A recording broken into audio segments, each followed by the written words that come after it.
Hey guys, I haven't uploaded in a while, so I just wanna record me watching some scary story. I don't know, let's watch it, whatever.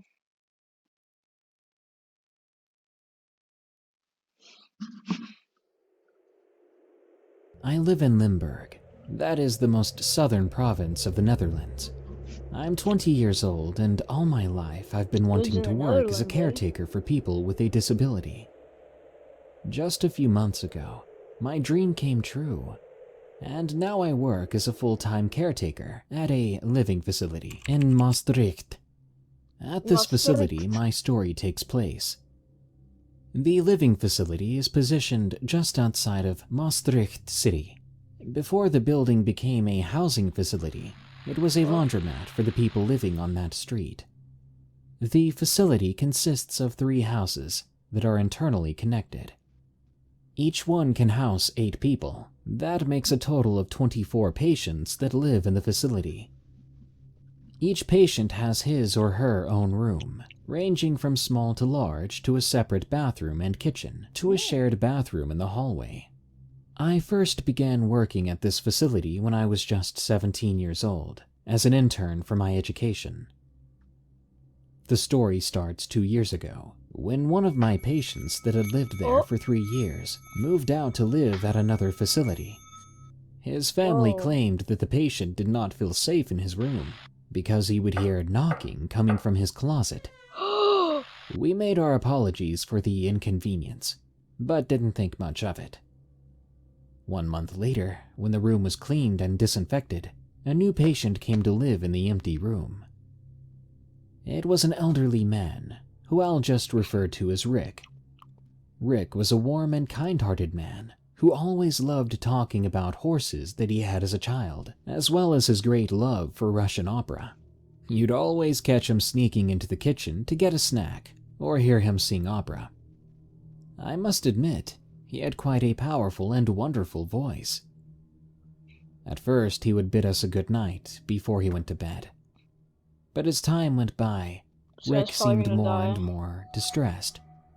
He didn't eat and didn't drink as much as he used to, and he lost weight at a troubling rate. He would sit This quietly on the man's on couch, staring drugs. blankly at nothing. When asked what was wrong, he would say that he had a terrible nightmare of some kind of creature lurking in his closet. Oh, My colleagues and I debated whether or not he could be getting Alzheimer's and would need testing for it. He had been tested, but nothing came out of those tests. Every night, Rick would scream us awake, and when we came into the room, he'd be sitting on his bed, trembling and pointing at the closet. I'm not gonna lie, this is pretty He'd fucking say that scary. I'm something actually crawled kinda out of the scared. closet and joined him in his bed. Oh shit. He described this creature as being skinny, even bony, with rotting meat hanging from its bones. The creature had green eyes, the same color as his deceased mother, and huge fingers that ended in claws. The creature's face was that of a human skull, those green eyes being nothing more than small lights, and a mouth that was filled with sharp teeth, like a crocodile. The creature would lie next to him in his bed, wrapping its claws around his body. What the Rick fuck? described so vividly how he could smell the horrible scent of decay as the creature opened his mouth to whisper in his ear, "Get out! This is not your home." Rick would cover his ears as he said that, and he would soil himself. The more people vaccinated, Oh the my more people god. protected. Get your flu vaccine. Kill yourself. Poor Rick. My colleague checked the closet, but there was nothing there, and the only thing we could say was that everything was going to be fine. Fast forward about a month later, and Rick would wake up with markings all over his body. Deep scratches that appeared to be claw marks.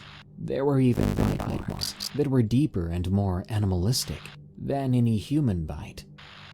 Rick would not want to go into his room anymore, and he would bring his dinner to his room and place it at the door of his closet. My colleagues would take the food away, much to Rick's horror. He'd say that we would make the creature angry, and if it was angry, it would punish him. I feel so sorry for him, especially seeing the fear in his eyes as we scolded him and took away the plate. There was 2 weeks of this, the same thing happening with Rick. One of my closest Next colleagues day, and you I wake were up to working him the night dead. shift one night. We were making our usual rounds, checking if everyone was sleeping, and all the machines were still not running. That was when we heard a horrible, bone-chilling scream echo the building. The scream came from Rick's room. We stormed in, throwing the door open hard, revealing a horrible sight. Rick was lying on his back in his bed, while he was grasping for air. He was clawing at his neck and chest, ripping flesh off, making bloody gashes all over his body. His bed and himself were covered in blood, and there was a trace of blood leading to his closet, which was now slightly opened. My colleagues dialed 112. That's the emergency line in the Netherlands, while I desperately tried to stop Rick from clawing. The only thing Rick did was scream, as if possessed, and stared at the ceiling. After what seemed like forever, the ambulance came and took Rick away. A week later, we received the sad news that Rick had died. The room once again was left empty. The blood was cleaned up by a cleaning company who would be occupied soon enough. But even before the room was occupied, I found another patient standing in the room in front of that closet. "Hey, what are you doing in here?" I asked her as I walked into the room. The patient had stared at me and had muttered, "This room should not be occupied ever again. It is angering him." Who's him?" I asked with a shaky voice. "You know who I mean. The devil who lived in the closet." After she said that, she walked out of the room and left me breathless. 2 weeks later, that same patient moved into the room. I don't know why she was placed in that room, but I do know that she too changed. She can't remember her own name now, and all she does is sit in front of that closet, talking to the devil. I don't know what's going on at my work, but strange things keep happening. Colleagues tell stories of hearing footsteps in the hallways. Others hear whispers in the garden, and one even claimed to have been attacked by a shadow demon. Whatever's going on, one thing is for sure. The creature in the closet is real, and he's not happy about our patient living in his room.